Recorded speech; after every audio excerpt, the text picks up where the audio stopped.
É um prazer muito grande estar aqui com vocês hoje. Na realidade, quando o Zenar me convidou, eu fiquei me sentindo muito feliz. Queria muito vir aqui ao campus e, depois da apresentação dele, estou me sentindo meio missão impossível, assim, falar depois da professora Lara. E depois da professora Marilene dá conta de já ouvir vários comentários bastante favoráveis, elogiosos, assim, então vai ser uma missão difícil, espero dar conta. Eu vou começar fazendo um gancho com a fala do professor Zenar, porque ele tocou num ponto que, para mim, é extremamente importante, que é a questão das parcerias. Eu acho que, sozinhos, a gente não faz nada. E, na perspectiva da educação inclusiva, se faz menos ainda. Menos do que nada, se isso for possível. Então, na realidade, hoje, eu vou vir aqui conversar com vocês sobre um processo de parceria. Eu vou apresentar, nós temos um laboratório de estudos de inclusão no programa, vou falar das pesquisas que nós estamos desenvolvendo ali. E essas pesquisas, todo o trabalho do laboratório, ele se dá exatamente por parcerias. E por parcerias que acabam sendo não só parcerias intelectuais, mas parcerias, muitas vezes, afetivas, né? Parcerias com pessoas com as quais a gente tem admiração, a gente admira o trabalho, a gente admira como pessoa, como profissional. E aí eu acho que o Zenar trouxe essa questão da parceria e eu faço minhas as tuas palavras. De fato, eu acredito muito nisso e acho que a gente trabalha muito dessa forma mesmo. Tá? Eu vou, então, conversar com vocês. Queria colocar que vieram comigo hoje duas orientandas. A Camila, que apresentou ontem já uma parte do trabalho de tese dela, e a Rosiane, depois elas vão falar um pouquinho, se houver perguntas, enfim. Né? E queria também colocar que a gente vai abrir muito, é uma conversa. Eu prefiro muito mais uma roda de conversas do que uma palestra. Eu acho que, quando a gente fala, vou dar uma palestra, parece uma coisa tão formal. Né? E eu, pessoalmente, acho que a gente sempre tem tanta coisa para aprender e ouvir, e trocar, então, sintam-se muito à vontade para que a gente possa fazer aqui trocas de experiências também. Eu queria só destacar que a questão da inclusão, como vocês já vêm estudando e vêm discutindo nos dias anteriores e nas palestras anteriores, é uma questão extremamente complexa. Vou confessar logo de cara, tenho poucas respostas, pouquíssimas. Tenho muitas dúvidas, muitas inquietações. E acho isso extremamente bom, porque, se a gente não tem inquietação, se a gente não tem dúvida, a gente fica parado, né? E não vai fazer pesquisa. E, pessoalmente, eu acho que pesquisa, melhor que pesquisa, não existe. Estar no ambiente acadêmico é construção de conhecimento constante e estar vinculado a questões de pesquisa que nos inquietam, que nos instigam, que nos dão vontade de ir além. Então, esse trabalho ele vem muito fruto dessa questão, de muitas dúvidas, poucas ou quase nenhuma certeza sobre a área e muitas parcerias. Então, nós vamos começar conversando sobre isso. O meu e-mail está ali. Eu fico super à disposição para que depois, se alguém quiser um contato maior, enfim, maiores esclarecimentos, o nosso grupo está muito aberto, é um grupo que está sempre precisando de pessoas, então também sintam-se convidados para ir lá nos conhecer, quem sabe vir trabalhar com a gente em algum momento. Né? Então, são reflexões que a gente vai fazer ao longo dessa fala. Eu vou falar um pouquinho da trajetória, porque, às vezes, quando a gente ouve, né, o Zenar apresentou a professora, eu fui professora do Zenar, me senti assim, numa responsabilidade com tudo isso, mas, na realidade, é uma caminhada. Né? A gente vai construindo esse processo com um passinho de cada vez, até chegar a conseguir ser professora do Zenar. Né? Eu queria destacar, assim, na realidade, a gente tem hoje na instituição, na UBRA, esses 3 aspectos que estão destacados no slide, mas essa caminhada ela começa muito antes dessas datas. Eu, quando entrei no meu doutorado na URGS, em 2000, faz tempo, isso, 17 anos atrás, né?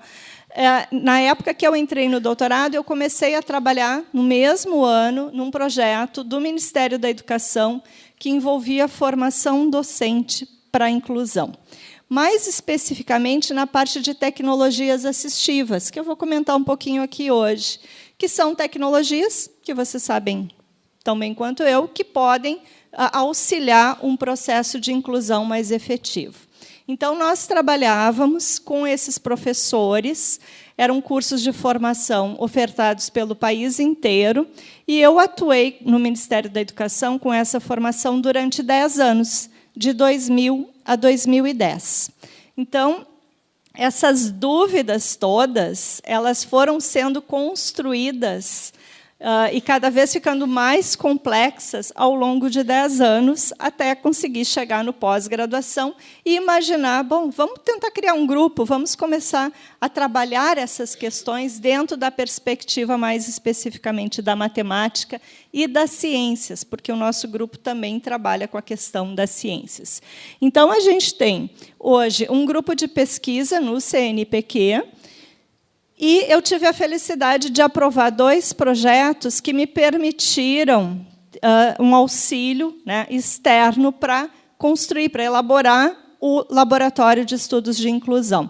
Porque é uma questão muito difícil, e quem tá em escola, e quem está na universidade, sabe que a questão financeira é um entrave, muitas vezes, para o desenvolvimento das nossas ideias, dos nossos projetos.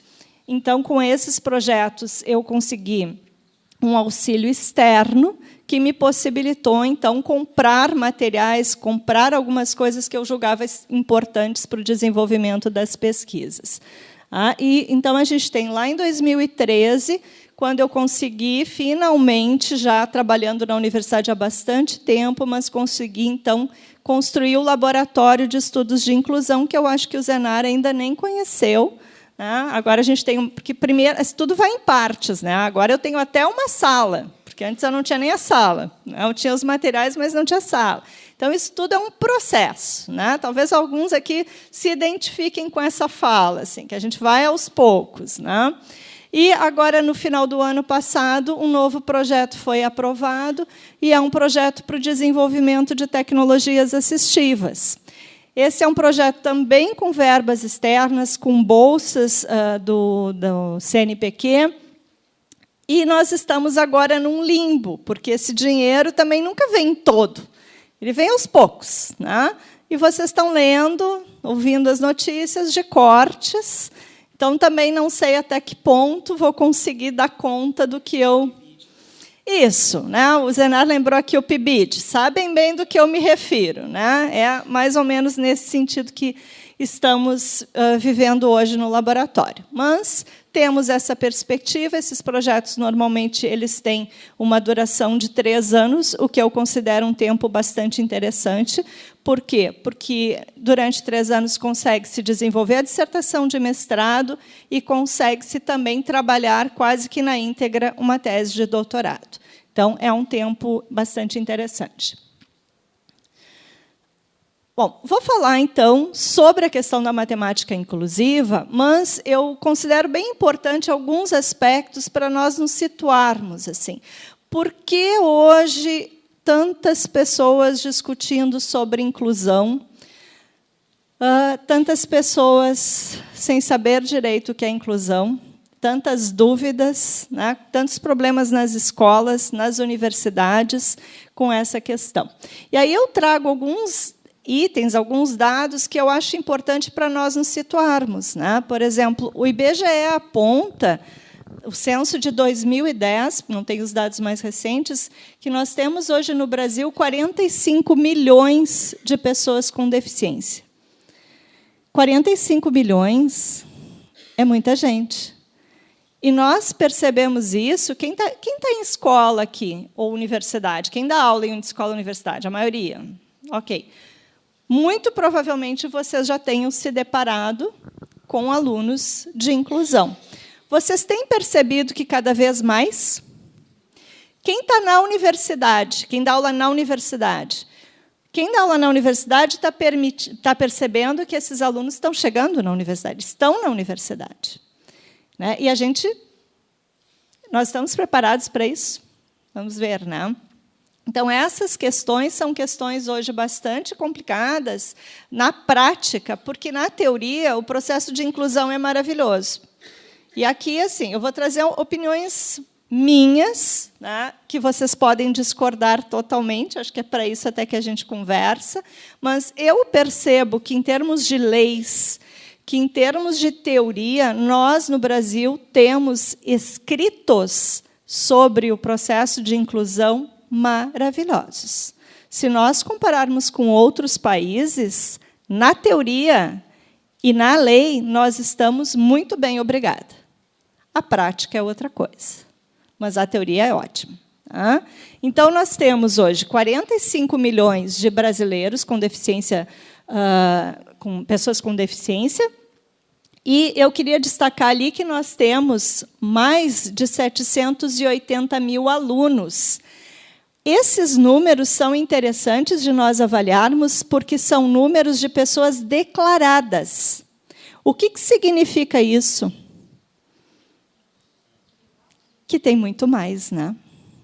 Por quê? Porque, por exemplo, na universidade onde eu trabalho, agora, no final do ano, se fez um levantamento em função de situações específicas, e nós constatamos alunos nos cursos de graduação com deficiência que não estão declarados. Então, não entra aqui nesse censo.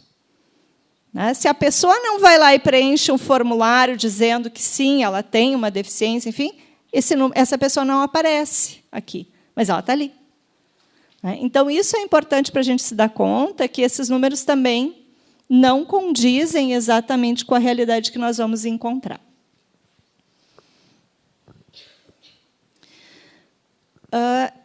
Eu não citei nos projetos, mas eu tinha uma parceria com a Fundação Liberato Salzano, onde a professora Rosiane está vinculada, e nós tivemos um projeto da FAPERGS para mapear questões de vínculos empregatícios de pessoas com deficiência na região metropolitana.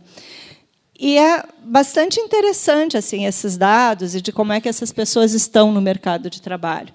E aí eu trago um dado de 2015, que, em princípio, é um dado recente, que nós temos, no país, 403 mil pessoas declaradas com PCDs com vínculo empregatício. Lembram que eu falei que nós tínhamos 45 milhões? Complicado, né? Nós temos 400 e poucas mil pessoas empregadas. Então, essas questões a gente começa a ver que há muito ainda a se construir, há muito a pensar aqui em relação à inclusão. Outra questão, que é um grande desafio, e que a nossa pesquisa mapeou isso, a questão que é um desafio gigante é o fato de que nós temos leis que são pouco conhecidas da sociedade de modo geral. Nós próprios conhecemos pouco em relação ao que nós podemos fazer, o que direitos nós temos dentro dessa perspectiva do PCD. O que direitos nos cabem, que deveres também nos cabem. Então, por exemplo, a lei de cotas, que é a lei que prevê uma reserva de 2% a 5% das vagas da empresa para empresas que têm mais de 100 funcionários. E o que a nossa pesquisa mapeou na região metropolitana de Porto Alegre é que as empresas não conseguem cumprir essas cotas. Imagino que aqui na FACAT também haja uma dificuldade. Essa é uma dificuldade grande. Como é que se resolve isso? Não sei, pessoal, não sei, mas é uma dificuldade.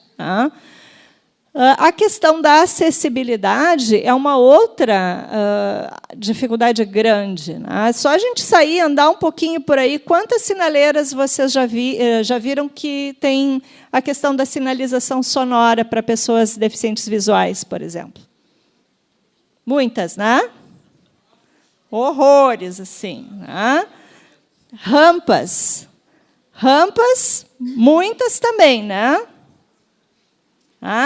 As rampas que a gente vai encontrar, a gente vai ver que, na realidade, estão a maioria, mas a maioria mesmo, completamente fora do ângulo adequado para serem utilizadas por cadeirantes. Enfim, então, aí essa questão de acessibilidade, eu citei 2 exemplos que são exemplos básicos e que nós não temos. E, por fim, a questão da cidadania. E aí eu queria destacar que, no nosso grupo de pesquisa, nós trabalhamos muito uma perspectiva da matemática buscando a autonomia.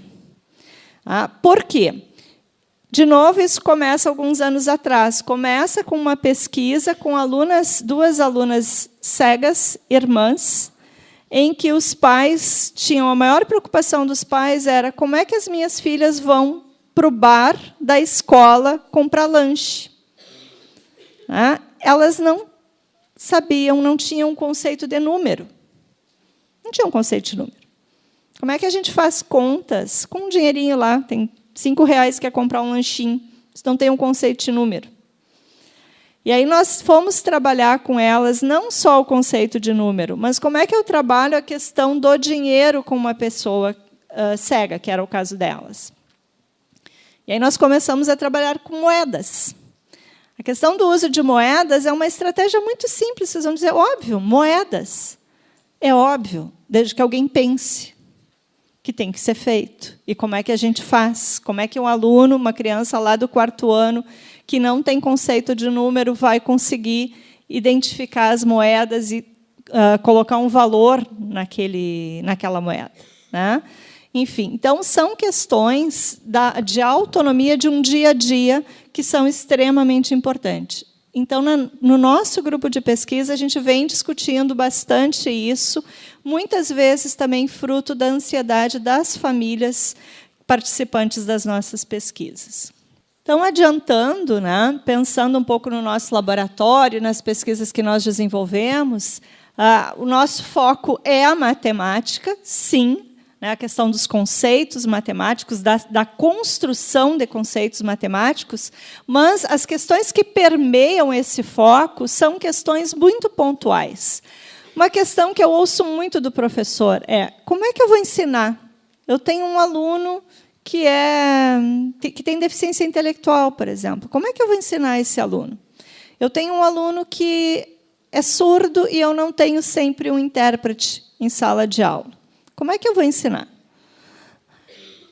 Outra questão é o que ensinar. Nós vamos ver depois, eu trouxe algumas falas, mas, às vezes, eu tenho uma situação de uma pesquisa específica, uma aluna que, no 5º ano, nós pegamos os pareceres anteriores e essa aluna dava conta de tudo, em relação a conteúdos, a currículo. Até o 4º ano, os pareceres estavam ok. E aí ela entra no 5º ano e ela não consegue contar até 5. Alguma coisa está errada aí, né? Então, essas questões de o que ensinar, como ensinar. Uma outra grande questão, o que é adaptação curricular? Alguém já trabalhou com adaptação curricular aqui? Sim? Fácil?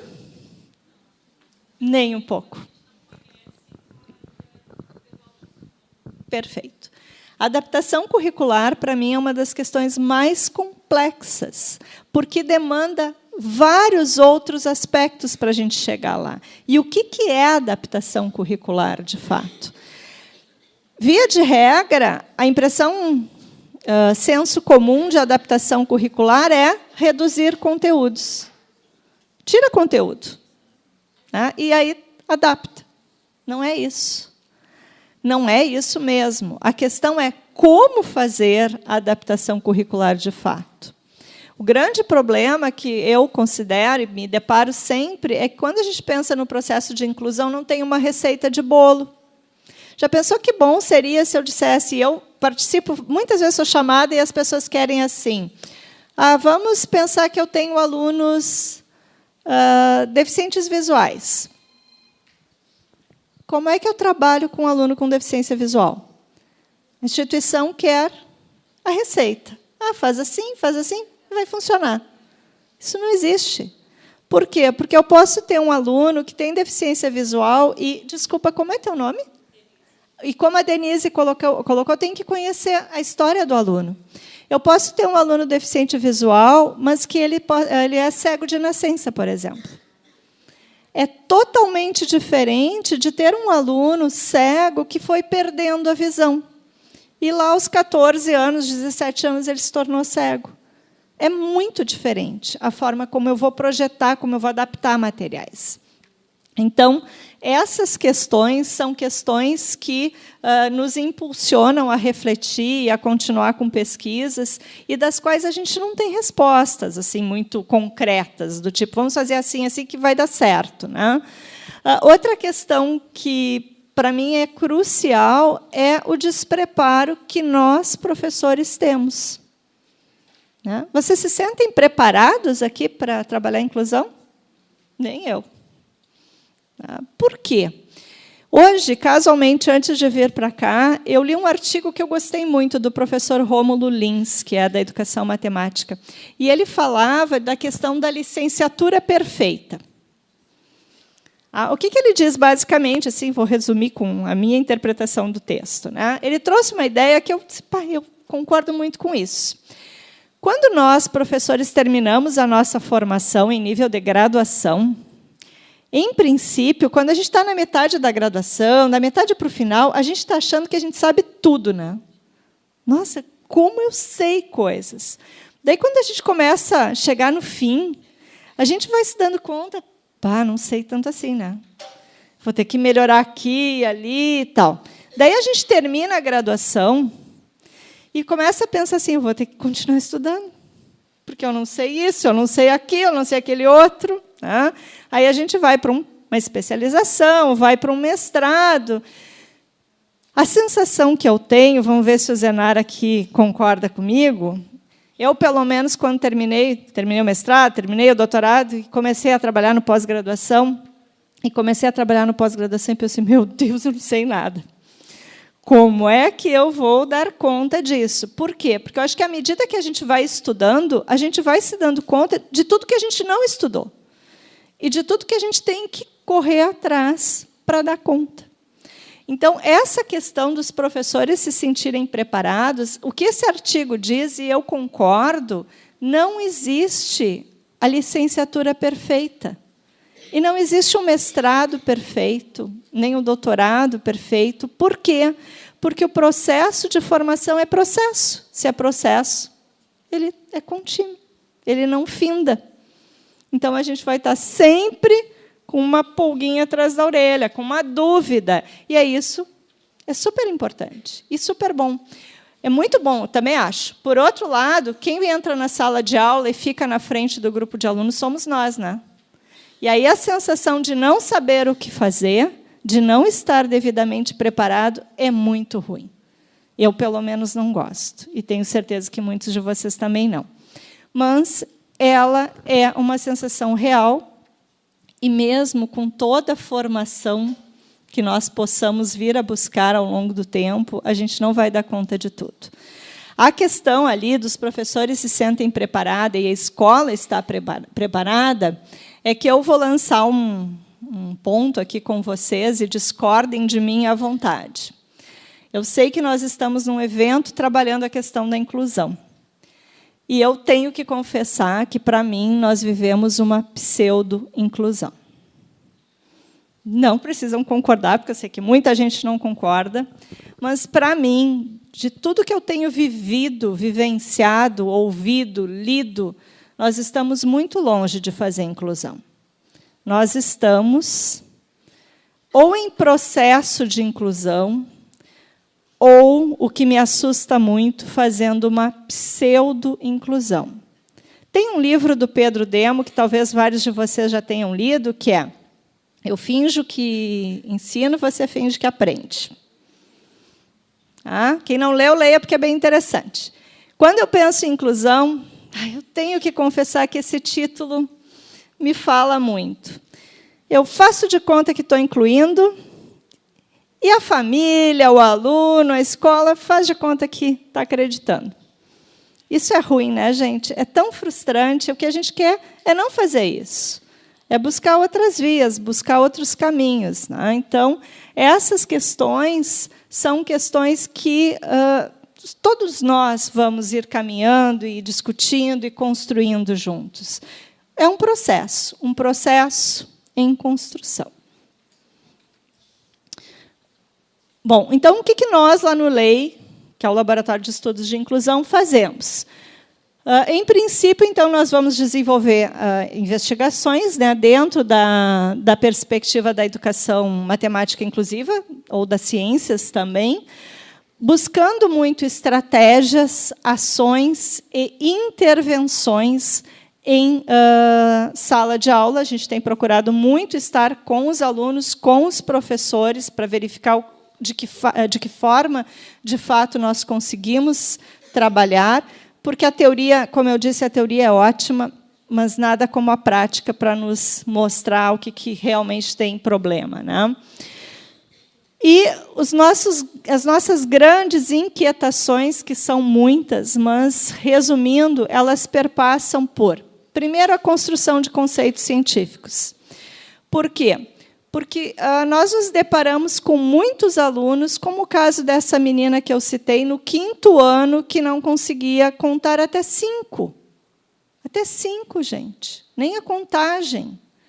E todos os pareceres dela, ela dava conta de todo o processo de educação matemática do 1º ao 4º ano. Então, a questão da construção do conhecimento científico ela é extremamente importante, porque ela perpassa pela autonomia. Como é que a gente vai, de fato, construir um processo de autonomia sem a ciência, deixando a ciência de lado? A gente não consegue, não tem como. É uma pessoa que vai ficar sempre à parte de tudo. A questão da formação de professores é um outro ponto extremamente importante, né? Entendemos que a formação é um processo contínuo, então, a formação inicial, a formação continuada. A questão da inclusão social.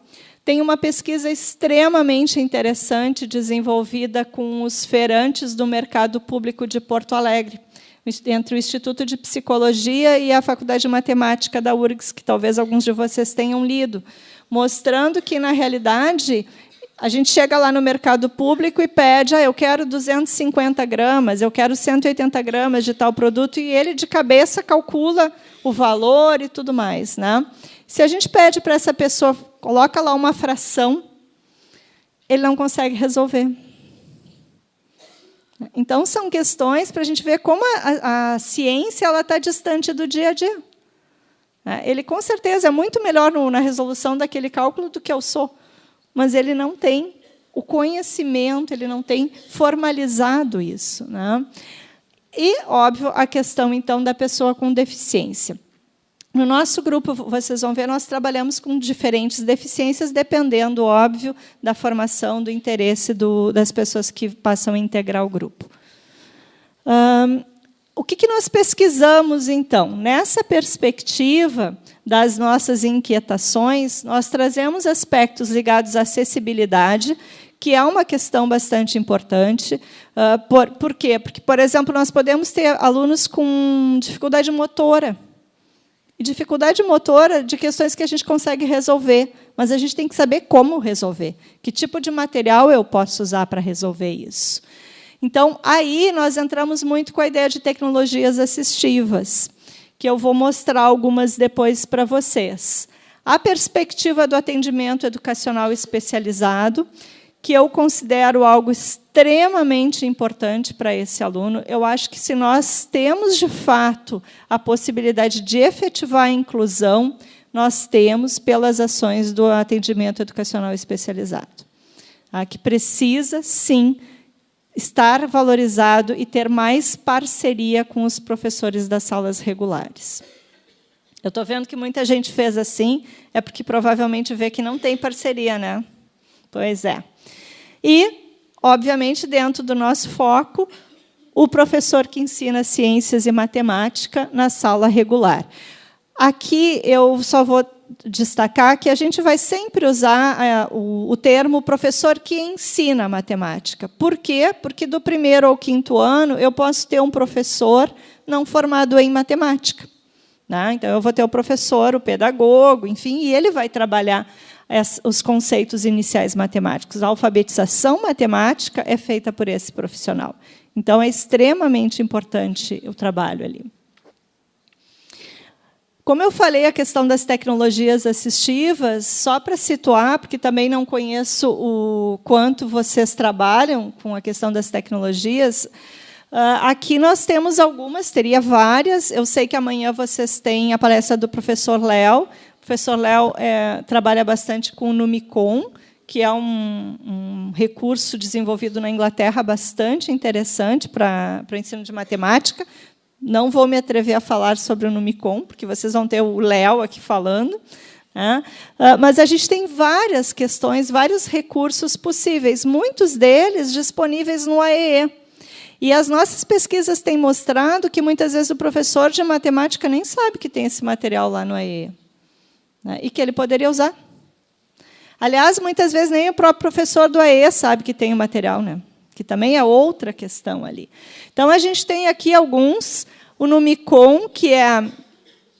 ali dá para ver, são pecinhas plásticas que determinam quantidades, né, para o aluno poder fazer combinações.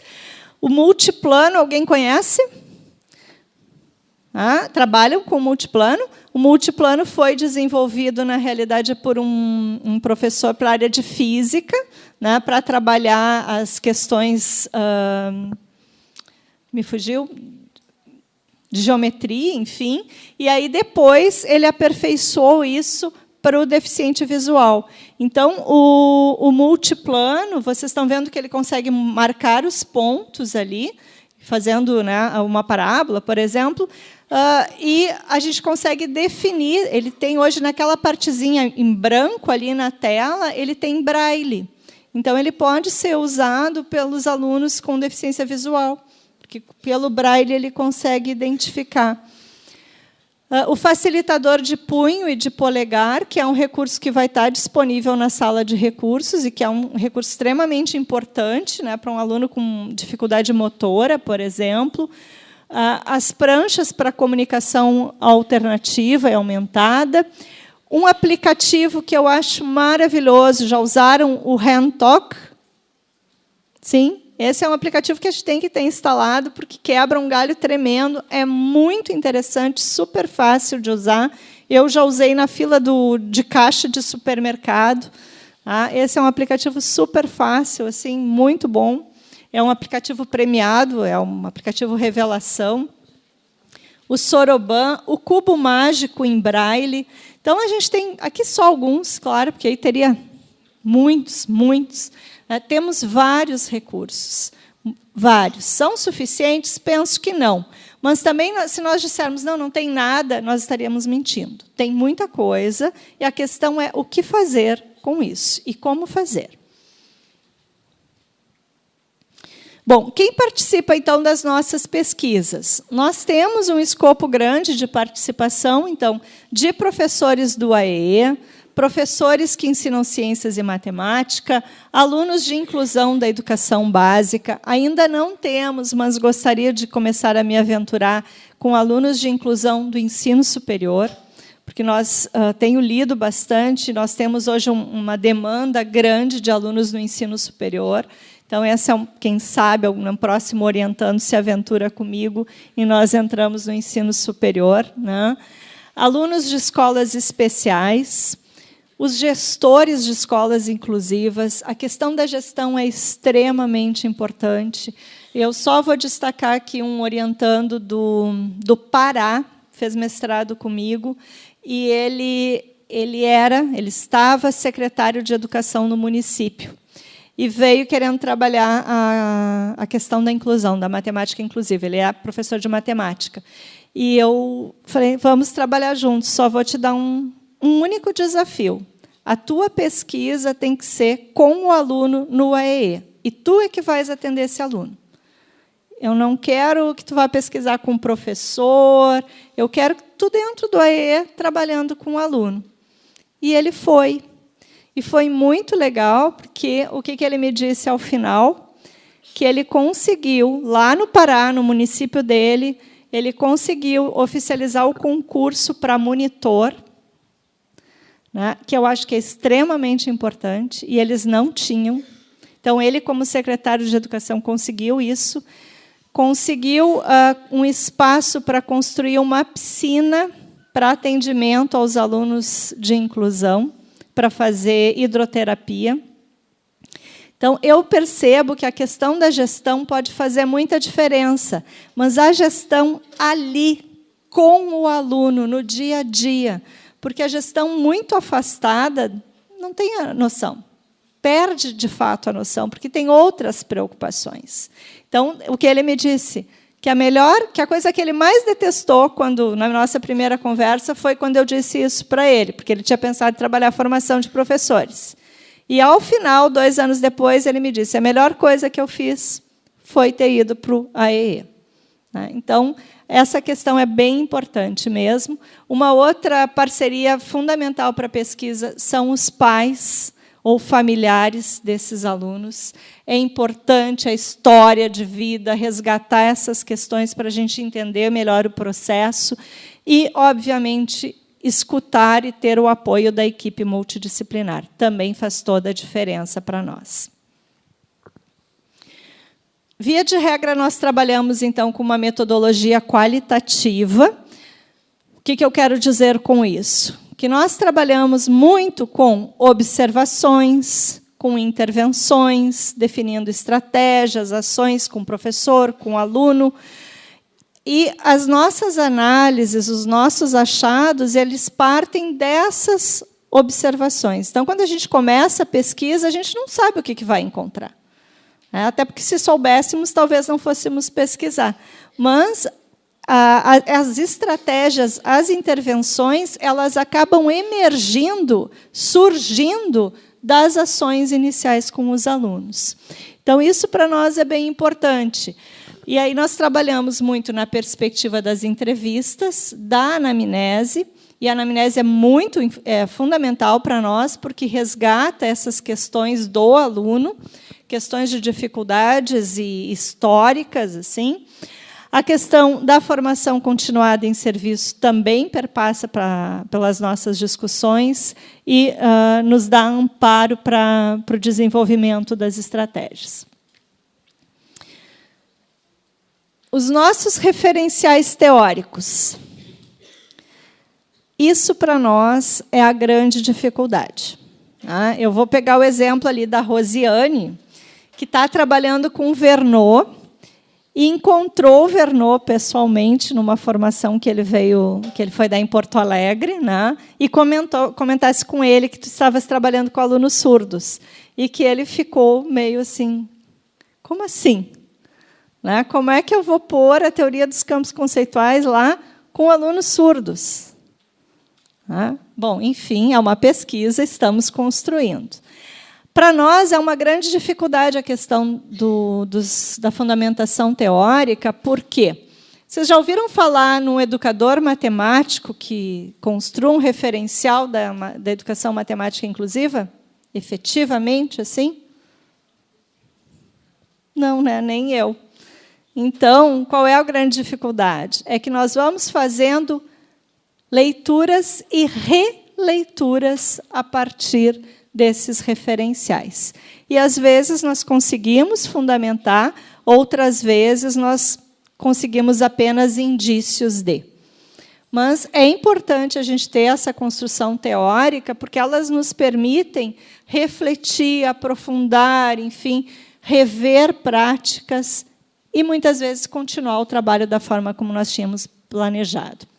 Então, basicamente, nós temos 3 grandes teóricos, que é o Piaget, o Vygotsky e, agora com os trabalhos da Rose, o Verneau.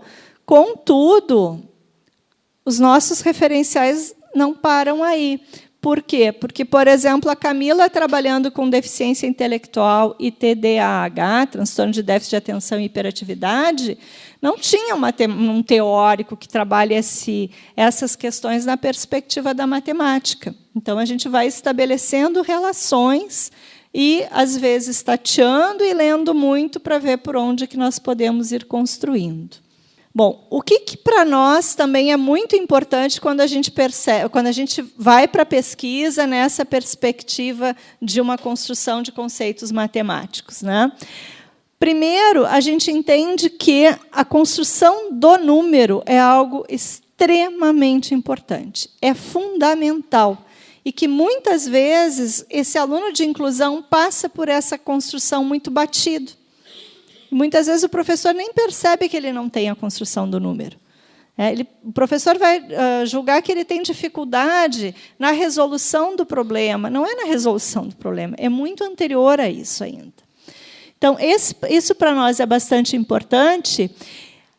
E a gente vem resgatando que a aprendizagem matemática ela se dá muito antes da entrada na escola.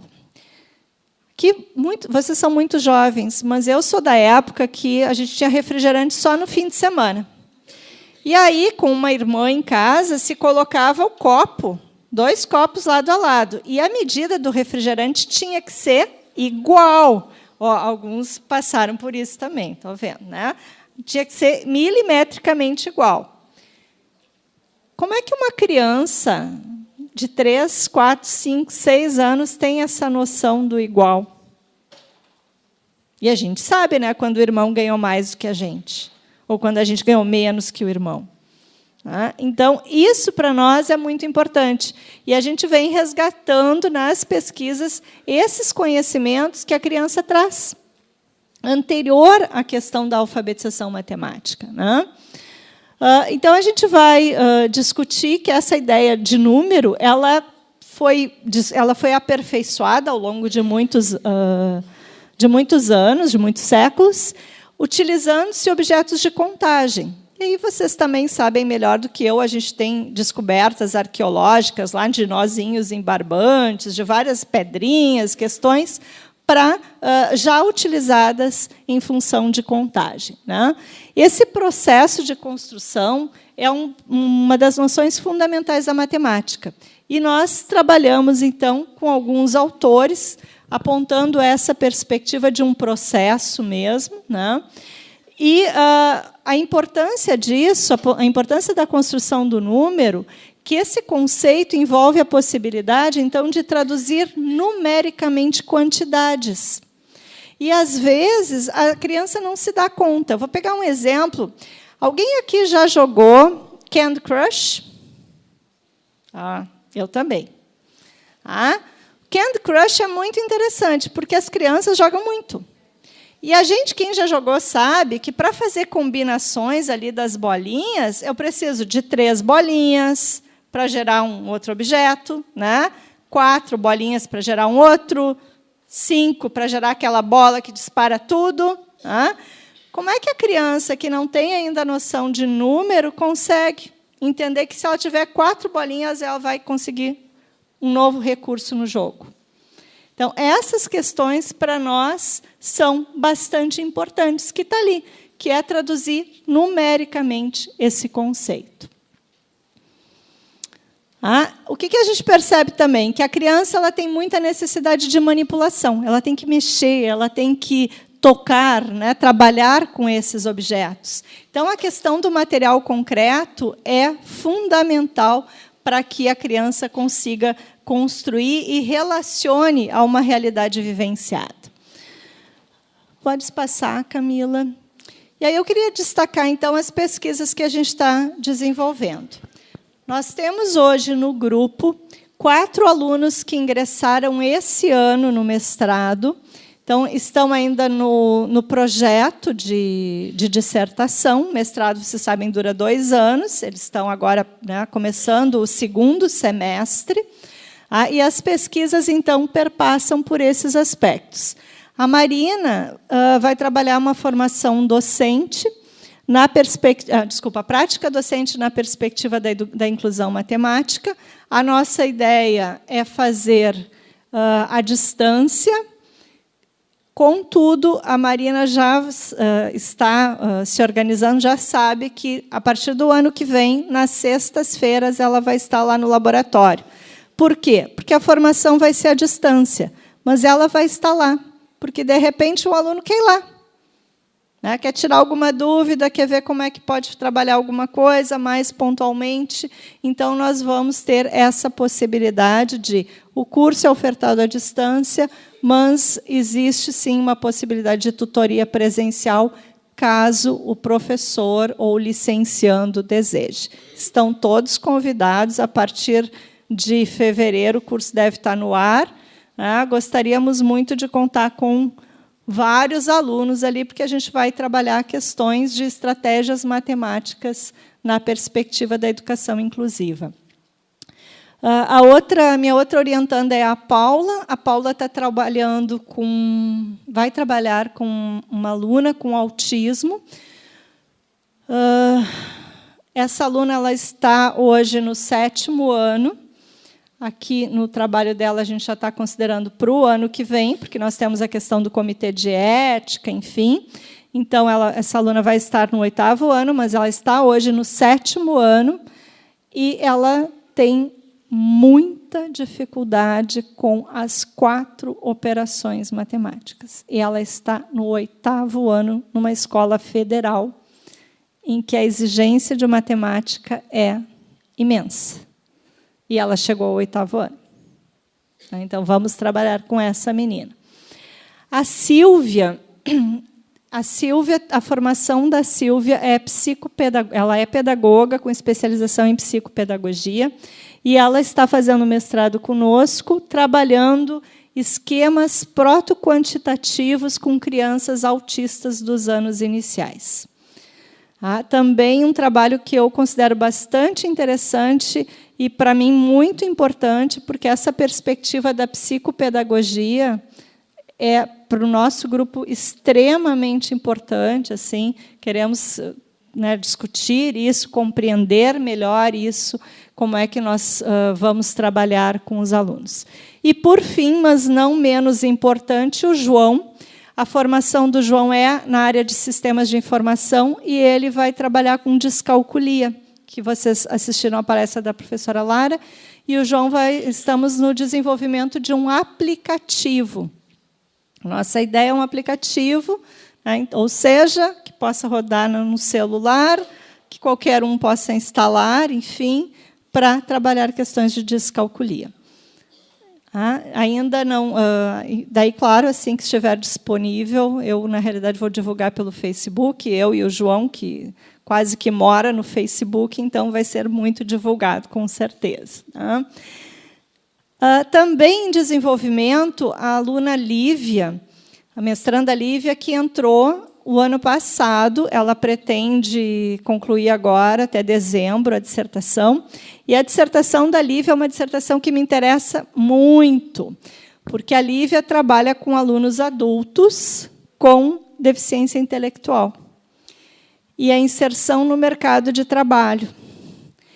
E a nossa proposta no trabalho, quando a Lívia começa na pesquisa, foi que nós queríamos que essas pessoas, elas, de fato, tivessem autonomia no mercado de trabalho. E elas não fossem para a empresa, somente para a empresa poder ganhar uma isenção de imposto. Nós queríamos que as pessoas se sentissem úteis. E aí nós descobrimos o óbvio, mas é preciso investigar para descobrir o óbvio, né? Nós descobrimos que a matemática era o ponto fraco dessas pessoas na inserção do mercado de trabalho. Por quê? Porque muitas vezes elas vão para o estoque. Já pensaram nisso? Elas vão lá para o estoque de uma loja, uma empresa qualquer. E ela vai para o estoque sem saber nada. Nada, nada é nada mesmo. Assim. Preciso que tu coloques 10 unidades dessa peça. O que é unidade? Pior, o que é 10? Então, o trabalho da Lívia foi um trabalho muito interessante nessa perspectiva de trabalhar questões da matemática financeira, simulando uma loja. Então, a gente está trabalhando uma perspectiva de metodologias ativas com esses alunos, e eles vivenciando uma loja e todos os passos ali. E aí, quando a gente para pensar, vocês já pensaram que o comércio é matemática pura, do início ao fim? Então, aqui, muitas coisas apareceram, muitos conceitos que têm que ser explorados, enfim, tanto que a Lívia já está convocada a fazer o doutorado a partir do ano que vem, né? Porque a dissertação dela não dá conta nem da metade dos achados. Assim. Uma outra pesquisa, agora vou falar um pouquinho das pesquisas de doutorado em andamento. Uma outra pesquisa é a pesquisa da Ana Paula Collin. A Ana trabalha, o título da tese é Os Olhares da Inclusão, estudos sobre uma aluna com síndrome de Jacobsen. Já vou explicar o que é essa síndrome, mas dizer que essa é uma síndrome bastante rara. Nós temos no Brasil 20 pessoas com essa síndrome. E a aluna com a qual a Ana trabalha é uma situação bastante diferente, inusitada, porque nós temos contatos com uma equipe de médicos da Universidade de Boston, nos Estados Unidos, que é um grupo que trabalha mais com a síndrome de Jacobsen, e nós descobrimos com esse grupo que as pessoas com essa síndrome elas só entram na escola já adultas, por uma série de dificuldades. Elas vão para a escola quando sobrevivem, a partir dos 16, 18 anos. E a aluna participante dessa pesquisa, na realidade, ela entrou na escola com 6 anos. É o único caso, então, que se tem registro dos casos conhecidos em todo o mundo, que se tem registro de que entrou na época certa, na época adequada, no processo de escolarização. Pode passar, por favor? Bom, o que é a síndrome, então, de Jacobsen?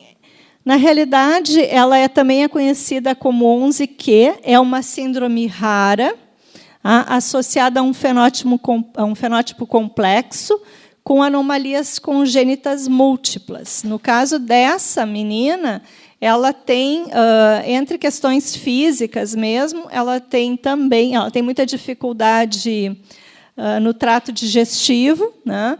Mas ela tem também questões ligadas à deficiência neuromotora e ainda transtorno de déficit de atenção. Então, uma menina assim de um trabalho bastante desafiador, bastante importante para nós no grupo. Tu podes passar, por favor, Camila. O acompanhamento dessa aluna, na realidade, começou em 2014.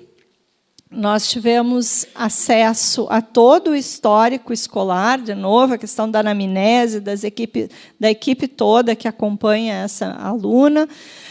E a ideia, então, o grande desafio era trabalhar conceitos matemáticos. A pesquisa, quando inicia, essa aluna está no 5º ano. Essa foi o caso especificamente que, no 5º ano, ela não sabia contar até 5. E ela não conta ainda até 5. Por quê? Porque também, com a questão da matemática, nós conseguimos constatar que essa menina não tem memória recente. O que acontece? Ela vai ali, ela consegue realizar na hora. No dia seguinte, a gente volta, como se ela nunca tivesse ouvido falar naqueles conceitos, naquele conteúdo. Essa questão, claro que aí nós fizemos as entrevistas que eu indico ali, mas uma coisa que eu queria destacar, que para mim, como professora, é muito importante, quando a gente trabalha com a perspectiva da inclusão, muitas vezes é frustrante, né? Porque o que nós, como professores, desejamos? Que os alunos aprendam. Então, quando a gente vai para a sala de aula e a gente percebe que o nosso aluno não aprende, a gente normalmente faz o quê? Muda a estratégia. Eu ensinei dessa forma, agora eu vou ensinar de outra. E aí, algumas vezes, funciona, né?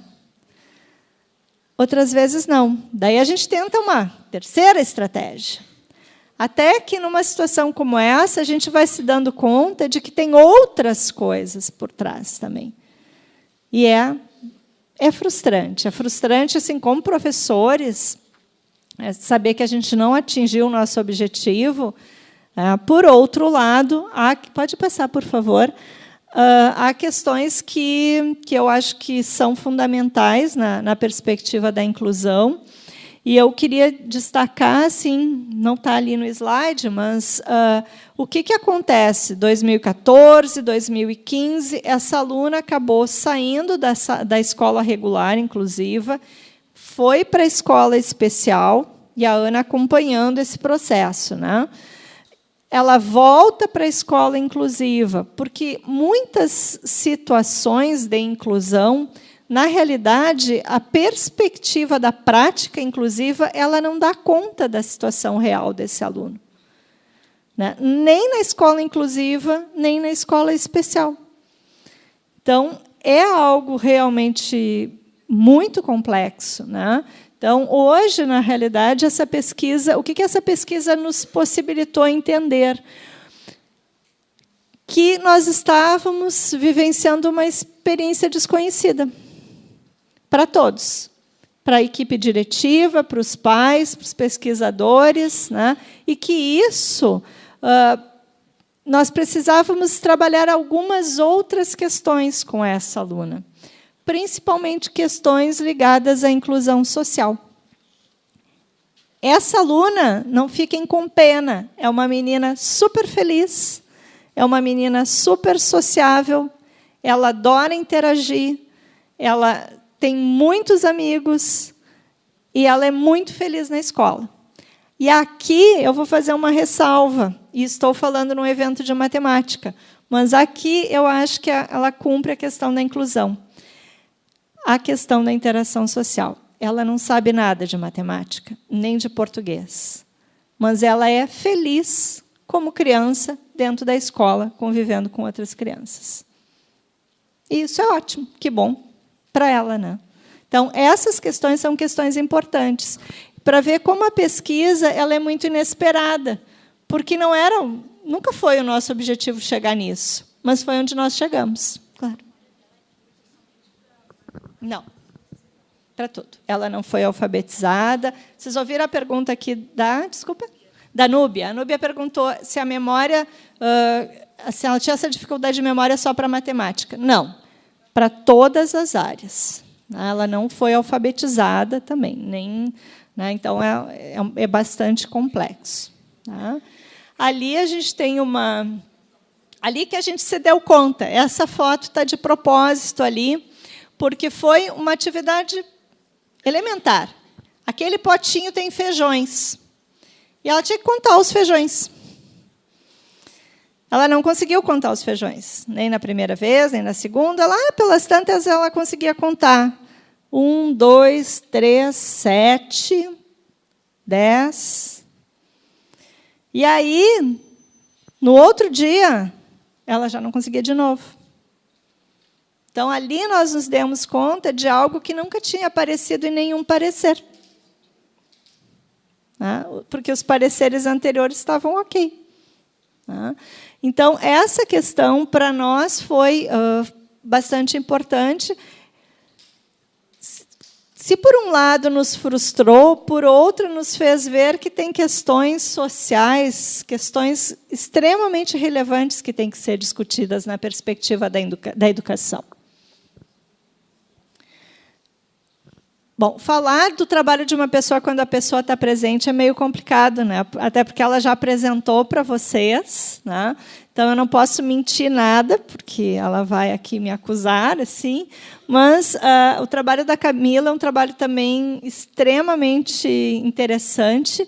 A Camila trabalha, então, alunos com TDAH em atendimento educacional especializado. Um estudo sobre aprendizagem de conceitos matemáticos.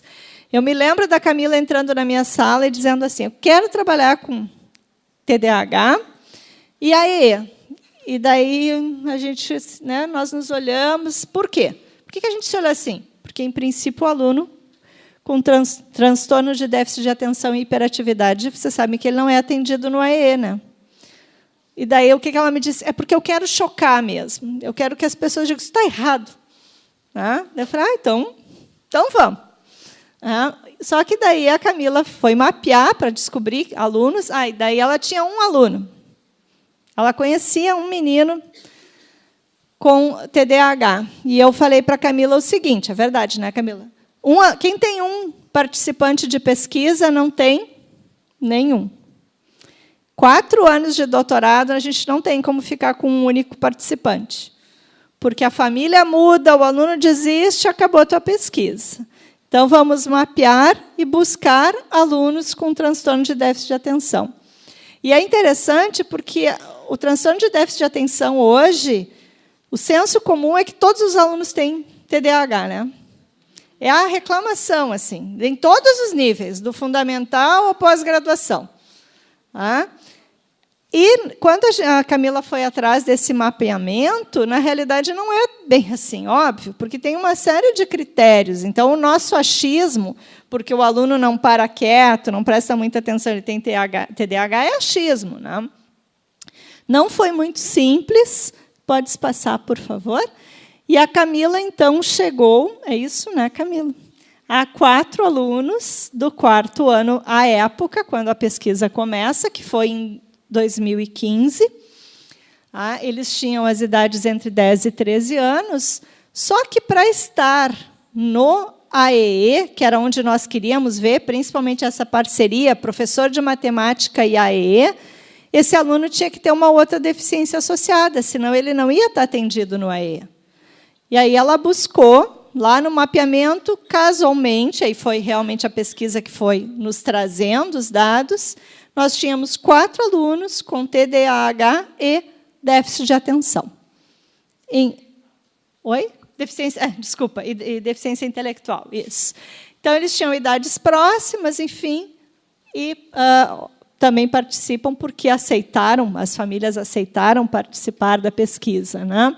Então, os nossos participantes são, além desses alunos, novamente, os familiares, os professores, tanto do AEE, quanto os professores que ensinam a matemática na sala regular, e as equipes multidisciplinares, que aí entra, então, vai depender muito da estrutura da escola e da estrutura familiar. Né?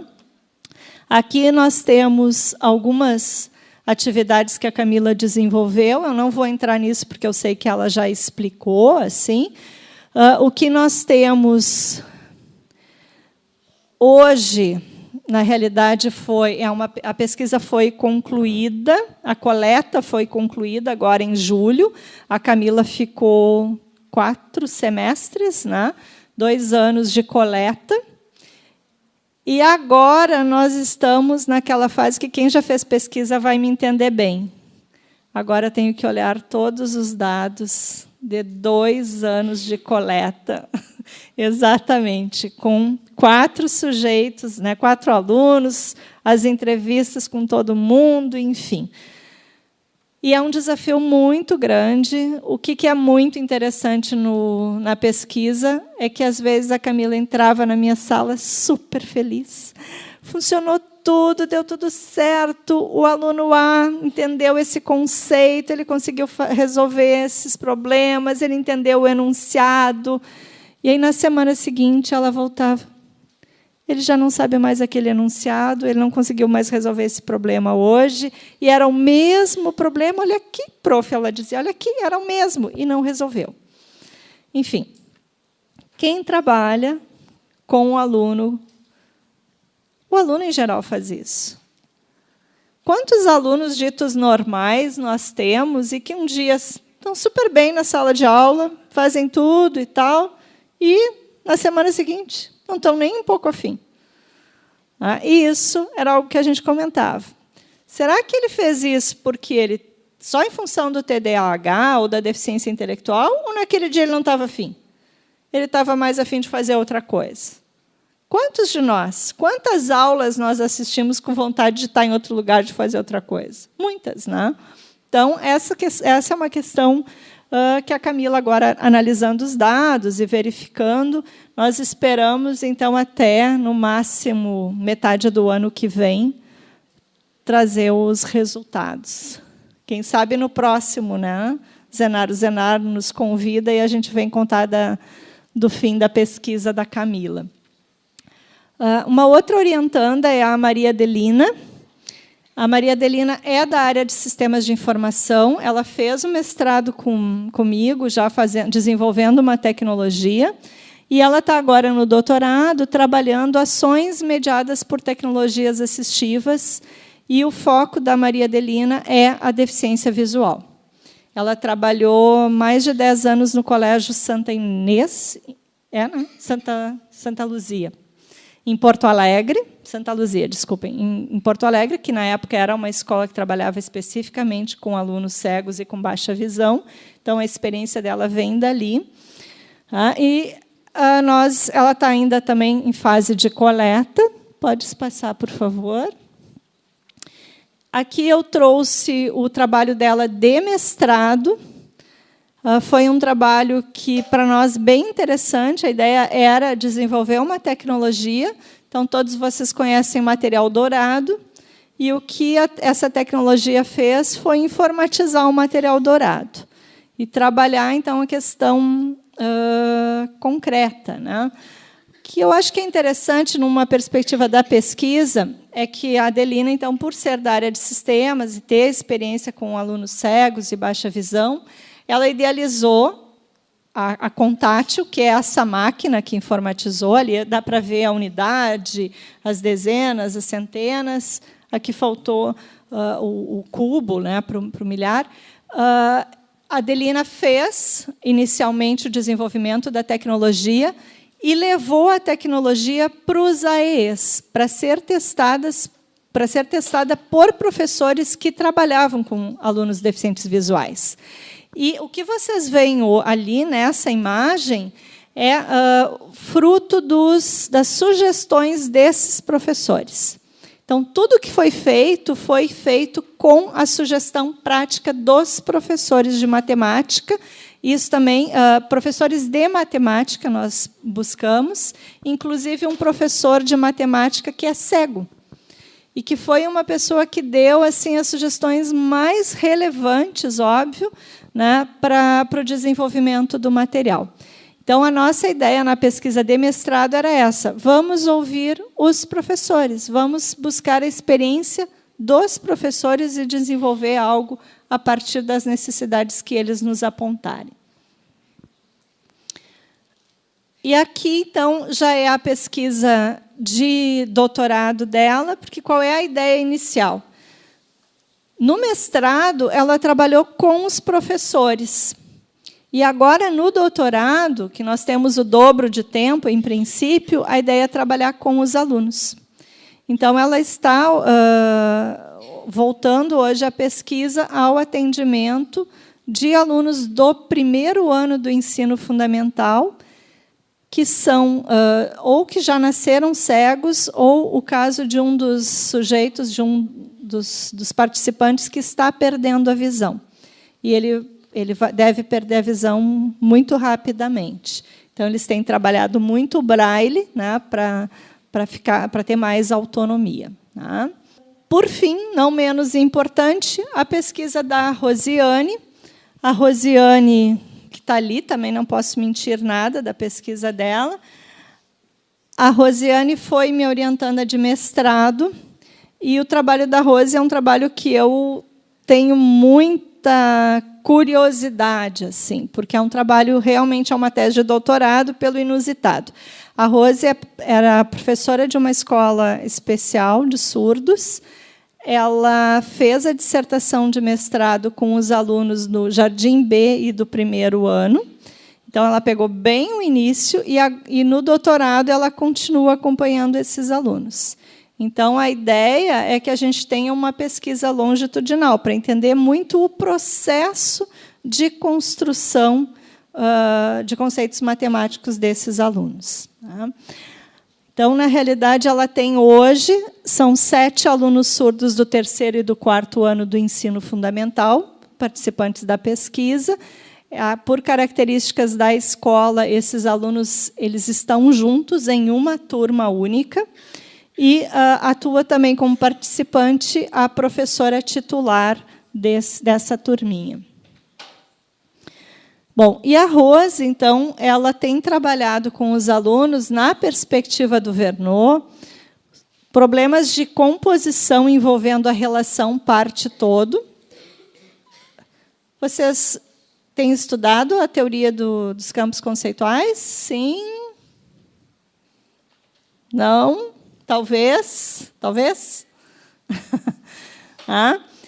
Bom, ela tem, então, ali 2 situações, né, e que ela propôs Na realidade, o que ela tem feito, o que ela está fazendo agora é também fazer uma sondagem inicial de como anda esse processo de construção desses alunos. Né?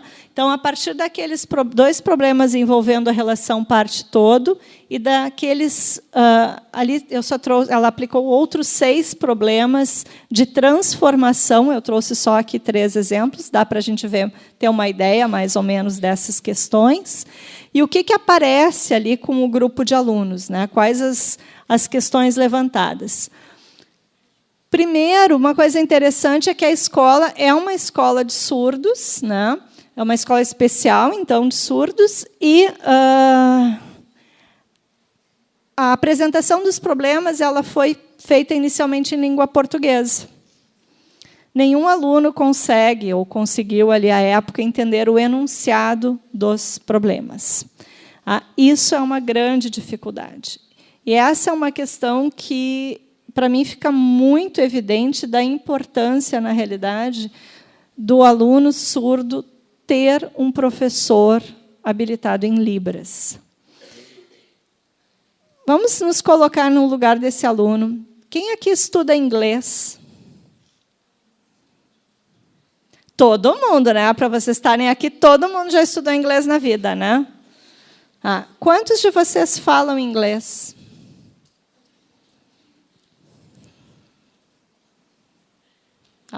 Chegar um americano aqui e começar a dar palestra em inglês, quem se habilita a fazer perguntas? Bom, imaginem isso para um aluno surdo. A primeira língua dele é a Libras. É a língua que ele domina, é a língua que ele se comunica. E aí ele vai estar na sala de aula com uma pessoa falando uma língua estrangeira, que não é a dele.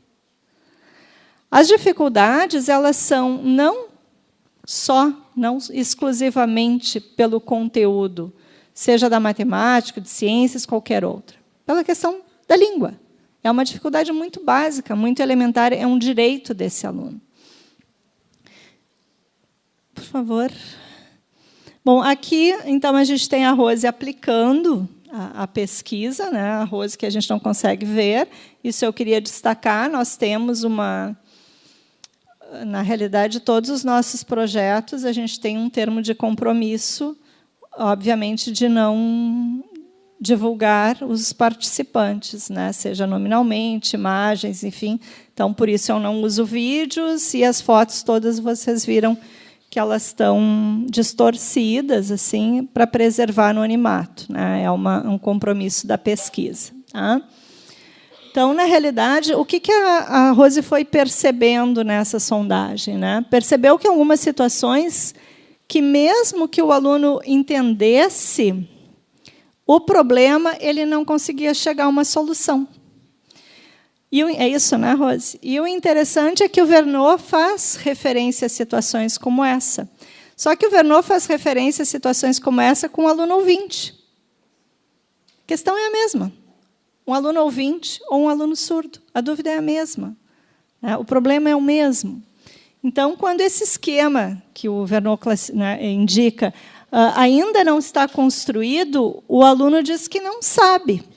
Tá? Ou ele demonstra desinteresse. Ele nem vai se preocupar em resolver. Ele vai dizer que não vai saber fazer. Tá? Ele fica em silêncio, enfim. Ou ele diz qualquer número. Na matemática é fácil, porque diz qualquer número, e o professor diz que está errado. E deu a resposta. Né? Então, essa pesquisa, a Rose ainda também está em fase ainda de coleta inicial. Né? Nós ainda temos uma longa caminhada pela frente. Tá? Aqui a gente tem algumas questões que se levantam. Sim, a apresentação do problemas em Libras também não é suficiente para a resolução, para a compreensão do enunciado e a resolução do problema. E eu lembro também quando a Rose chegou na minha sala e disse isso, e eu perguntei para ela, e todo aluno ouvinte resolve todos os problemas de matemática? Não, né? Então, a gente vai se dando conta que há questões que precisam, sim, ser analisadas. Então, a gente está nessa fase da pesquisa que nós temos muitas inquietações. e nenhuma resposta. Vamos combinar, né? Que fazer pesquisa nessa área não é fácil, porque as respostas assim aparecem em número tão pequenininho, né? E muitas dúvidas, cada vez mais dúvidas. Bom, eu trouxe algumas falas dos professores, porque, como imagino estar falando com muitos professores, talvez em algumas delas vocês se identifiquem, né? Aqui são falas, todos são professores de matemática ou do AEE, atendendo questões ligadas à alfabetização matemática, né? Eu vou destacar essa primeira fala, porque é uma fala que as nossas pesquisas vão muito nesse caminho, né? O trabalho em sala de aula na matemática precisa ter como foco principal as necessidades que esse aluno precisa para o seu dia a dia, para a realização das tarefas cotidianas, para a sua vida em sociedade. Por exemplo, reconhecer horas e utilizar dinheiro. Vou dizer para vocês que, de todas as pesquisas que eu me envolvi até agora e que tem a participação dos pais, todos os pais apontam essa questão da importância do aluno ter autonomia em relação ao uso do dinheiro. É a maior preocupação da família, normalmente. E é uma grande preocupação. Por favor, Camila. Daqui eu vou destacar aquela fala ali do cantinho. Não recebi nenhum material para trabalhar no AEE e não tive nenhuma formação dentro da área da matemática. Essa é a fala de uma professora que está atendendo no AEE e tem que trabalhar questões de matemática com os alunos. Ela é formada em pedagogia e a formação que ela tem em relação à matemática são aquelas duas disciplinas que envolvem a questão matemática, formação matemática no curso de graduação da pedagogia. E é isso. E ela não tem nenhuma especialização, nenhuma habilitação para estar no AEE. E ela está no AEE. Muito provavelmente o que eu estou trazendo aqui não é novidade, mas é assustador. E, por fim, essa aqui do cantinho, existe uma preocupação primordial com a alfabetização e letramento no apoio a crianças com dificuldades de aprendizagem, ficando a matemática em segundo plano. Portanto, há necessidade de intensificar também a orientação e o uso de materiais diversificados do ensino da matemática. Essa fala é de uma professora participante da pesquisa da Camila, e nós assinamos embaixo. O AEE, via de regra, tem a preocupação com alfabetização e letramento. A alfabetização matemática não é a preocupação do AEE. E isso é sério, e bastante sério. E, para finalizar, assim, teria inúmeras falas, mas essa eu penso ser muito, muito importante, que é a parceria da família é primordial, pois hoje ele é a criança e amanhã ele será um adulto. Ele aqui que o professor se refere ao aluno, né?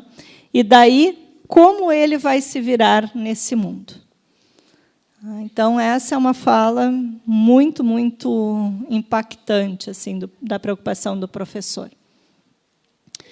Então, já finalizando, assim, o que nós inferimos, né, de tudo desse universo que eu tentei sintetizar aqui?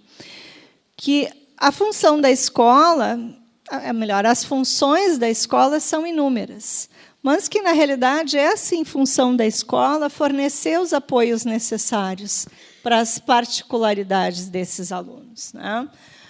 Repensar currículos é algo extremamente importante. Repensar currículos e estratégias, no sentido de buscar adaptação curricular. A adaptação curricular devia ser um ponto muito discutido dentro da escola e feita em parceria e não isoladamente. Não é um professor de matemática ou do AE que vai lá e define. Tem que ser parceria entre professores.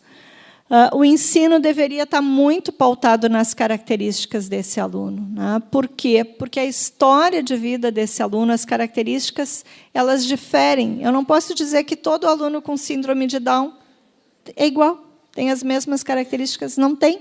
Tem níveis diferentes, perspectivas diferentes. E, dentre as principais dificuldades apresentadas em matemática, destaca-se a dificuldade de abstração na compreensão dos números. E aí o Piaget já nos trazia isso, né, há muito tempo, e essa é a dificuldade que se mantém. Bom, eu só queria destacar, assim, dessas questões, algo que penso ser primordial e tento trabalhar nessa perspectiva. Eu acredito muito naquela frasezinha que está ali, grifada em amarelo. Nós não somos iguais. Eu não sou igual a nenhum de vocês. Nenhum de vocês é igual ao outro. Somos todos muito diferentes. Então, quando a gente tem um ensino que padroniza, é óbvio que nós vamos ter dificuldades, né? E muitas. Porque eu aprendo de um jeito, o professor aprende de outro, o colega aprende de outro, né? E o ensino vai lá e faz um currículo padrão, e todo mundo tem que aprender ao mesmo tempo e do mesmo jeito. Isso é um problema, de fato. E, como eu comecei ali a minha fala, colocando que eu entendo hoje nós estamos vivendo uma pseudo-inclusão, eu realmente acredito que receber o aluno na escola não significa necessariamente inclusão. Um grande ponto que eu me questiono é, se é inclusão, por que esse aluno tem que ser atendido no contraturno? E, muitas vezes, na sala de aula, ele fica lá no cantinho, fica desenhando, fica traçando lá nos pontinhos. Isso não é inclusão, não tem como ser inclusão. Antes de encerrar, eu queria fazer um convite, na realidade, daí eu vou abrir para comentários. Assim. Nós temos agora, em outubro, o evento lá na UBRA, o 7º CIEM, Congresso Internacional de Ensino da Matemática. Indico ali o site para vocês, para quem tiver interesse. Nós temos hoje mais de 800 trabalhos aprovados. Então, vamos ter pesquisadores aqui dos diferentes estados do Brasil e de vários países. Eu conheço várias pessoas que já estiveram ali no CIEM. É realmente um evento bastante importante para que nós todos possamos discutir perspectivas da educação matemática, do ensino da matemática, como esse evento que a FACAT organiza também o é. Eu acho que a gente está num caminho certo, num caminho importante, que é refletir juntos, fazer parcerias, trazer dúvidas, compartilhar achados, né? E esse espaço, então, do 7º CIEM prevê isso. Dizer que ficaria muito feliz em encontrá-los lá, e, quem sabe, discutir novamente questões de inclusão, porque esse foi um ano que nós batemos os nossos recordes de submissão nessa área. Nós temos mais de 80 trabalhos na área da inclusão, o que, para eu que estou na área há bastante tempo, foi uma surpresa grande. Assim. E eu queria finalizar com uma palavra de esperança. Assim, né? Eu acho que, como professora, eu acho que nós temos muitas dificuldades. Mas ser professor é uma conquista, é um processo. Eu acho que eu brinco muito assim. Eu estou orientadora no PPG-Sim, né? Eu estou orientadora de dissertações, de tese. Eu estou em algumas reuniões. Eu estou como parecerista de alguns eventos, de revistas, mas eu sou professora. Eu sou professora de fato. Então, a questão de ser professora é que eu acho que me faz continuar na perspectiva da inclusão e de entender que todas essas dificuldades são um grande desafio. E o desafio nos move muito, né? Que bom que eu tenho muitos desafios, porque ser professora, para mim, é tudo de bom. Melhor não há. Né? Com todos esses percalços. Né? Quero me colocar, então, à disposição para, enfim, se puder responder alguma dúvida, Colocar também à disposição a voz da Camila e da Rosiane ali em relação às pesquisas que elas vêm desenvolvendo, né, com a questão da surdez e do transtorno de déficit de atenção e deficiência intelectual. Novamente, disponibilizar meu e-mail para quem tiver interesse em trocar alguma ideia. Eu adoro, fico super à disposição. E é isso. Estou, então, disponível para comentários.